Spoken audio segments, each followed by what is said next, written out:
Faster. Left.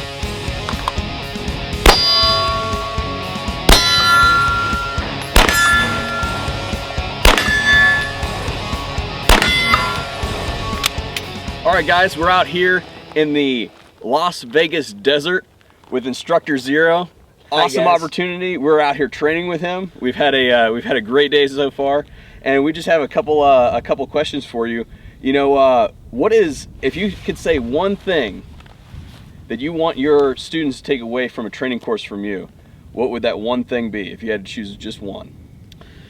Nothing is absolute. Everything is relative, and you need to adapt yourself to your condition, to your environment. So you need to train hard and try to have as more option that you can have. That is the main point. I mean, if I can give some advice to my student, and this means that you need to test different school, different type of knowledge, different kind of experience between the instructors. And in my concept, you know, there is nothing is going all in one way.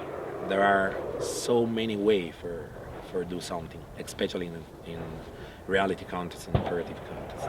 So what I try to explain to my student is first that I am part-time instructor, always student.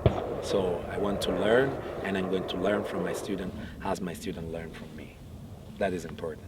I think you know, there are many ways to do the instructor, to be an instructor, and I think that being an instructor is not really just a job. It's more like a lifestyle. So that is, if I need to say just one thing. So, as far as an instructor, it's being a lifestyle, but also being a student of the gun as well. Yeah. Yeah, you would say that you push you know, carrying a gun or treating, you know, living around the gun, yeah, as far as the student is concerned as well. Yes, you know, it's very important that I never stop to learn for many reasons, because as soon as I become trained in something, it's time to make the upgrade, because we need to learn from our past, but at the same time we need to learn. We need to learn from their tactics.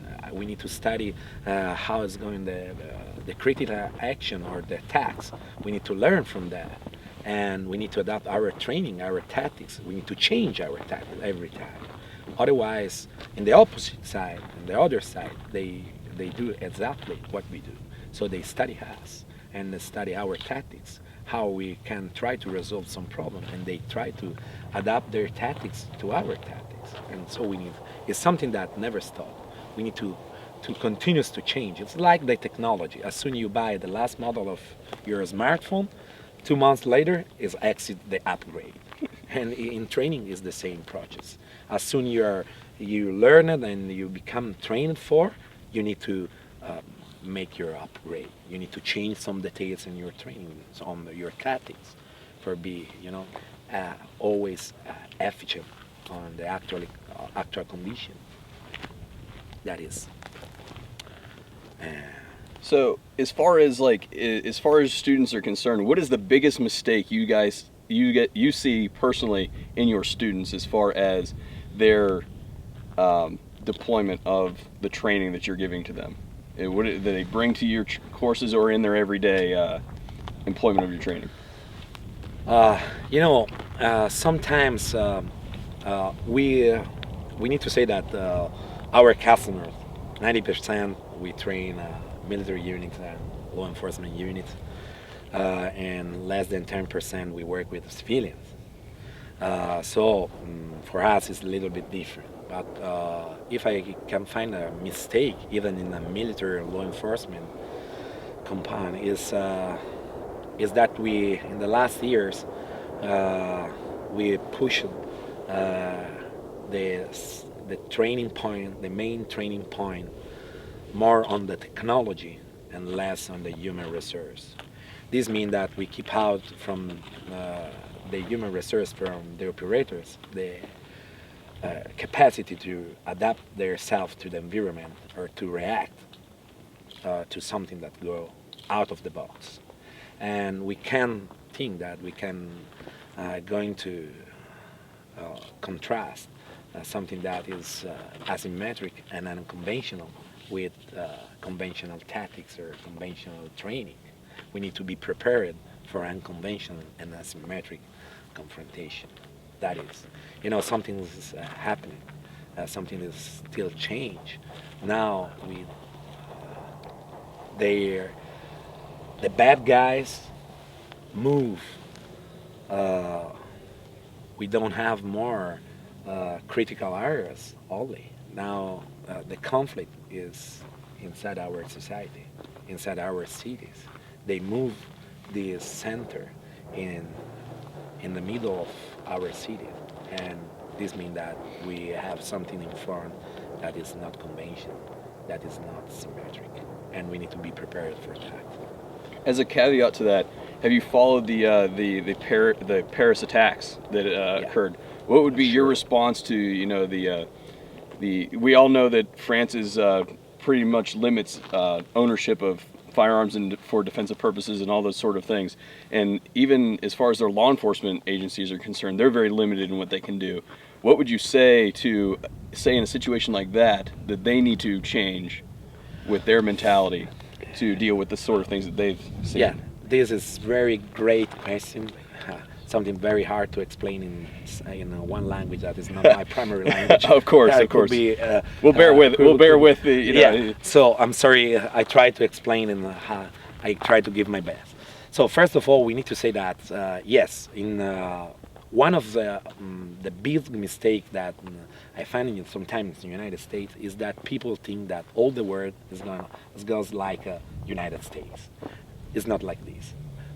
We have a lot of countries with really different laws, different work systems, and so we can't apply the same system that you apply in the United States in a country, for example, in Europe. But what we saw in Paris is just the beginning. It's really something that a new style, new tactics, new asymmetric conflict. Why? First, because it's very hard. We need to talk about the context, but what is the terrorist organization now? What we're looking for is not more for a martyr, but is for someone that's going to realize a easy attack, light weapon, easy target, very simple to find. We don't have more. Every mall, every sport event, every crowded environment in our city could be the next target. And 3 persons for some days paralyzed a big city as Paris. And this is exactly the main point of terrorism, because the main point of the terrorism is going to change the habits of the people. Because even if there were something like 90,000 of law enforcement and military officers are looking for 3 men, just 3 men paralyzed an entire city. All right, so in your experience, you've had lots of opportunities to gain some experience on a lot of different weapon systems. If you could tell us what your favorite or perhaps weapon of choice for the your sidearm, favorite calibers, for different applications and why, as well as carbines and favorite carbine optics and things like that. Sorry, that's a lot. No, it's correct. We need to start to the point that a lot of time people asking me, "Hey, Zero, which is the best weapon?" or something like that, and I always reply, the best weapon is the weapon that someone gives to you for do your task. So you need to adapt to your finger to the weapon yourself, to the weapon, and not the weapon to yourself. And what you need to what you can do is just hope to receive the proper weapon for do your task. But even if you have a weapon that is not the proper weapon, the proper platform for do your task, you need to adapt your body to that weapon and that weapon to your task at the same time. So sometimes this is not easy, but it's important that people need to know that it's not important which kind of platform we carry. Sure, if we can choose, we are going to choose the proper platform for our task. So maybe it's not the one that we prefer, but it's the one that is more proper for that task.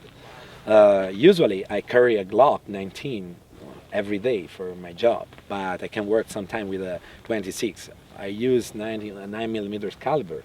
I find good caliber, but sometimes I work with a 1911 or 45 caliber. After here, there are a lot of theories about the stopper power of 45 between 9. You know, I think that we need to be real. What we need to do, where we are, who we are. These three questions are the main points of our evaluation. So for me, what is important is I love Glock because it's very easy platform. It's very common platform. Everywhere I go, they give me a Glock. Even today, I never touched before my Glock, but a Glock is like another Glock, you know, because I never used nothing that is modified. I work always with the standard, with the stock platform, or if I need to choose a trigger, for example, for defense for work, I prefer to work, for example, with New York trigger that is harder, heavier than a standard trigger. Because when you work with a gun for defense, you need to be sure, you know, you can work in a cold environment, so you can lose a part of sensibility on your fingers, or you can dress gloves, and so when you touch your finger, you lose a part of sensibility. So it's important that you work with a proper trigger, and as I always say, you don't need to build your weapon around your mistake. You need to, if you have some trigger, you make some trigger mistake during your training, don't look for put lighter to make lighter your trigger, but work hard on a trigger training.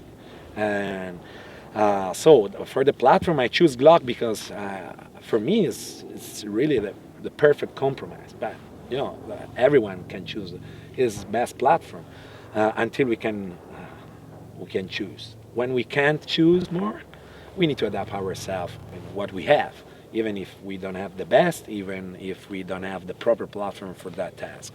But for me, this finger needs to work under the control of my brain, and this finger needs to go inside every trigger guard and do his best, or I'm going to cut.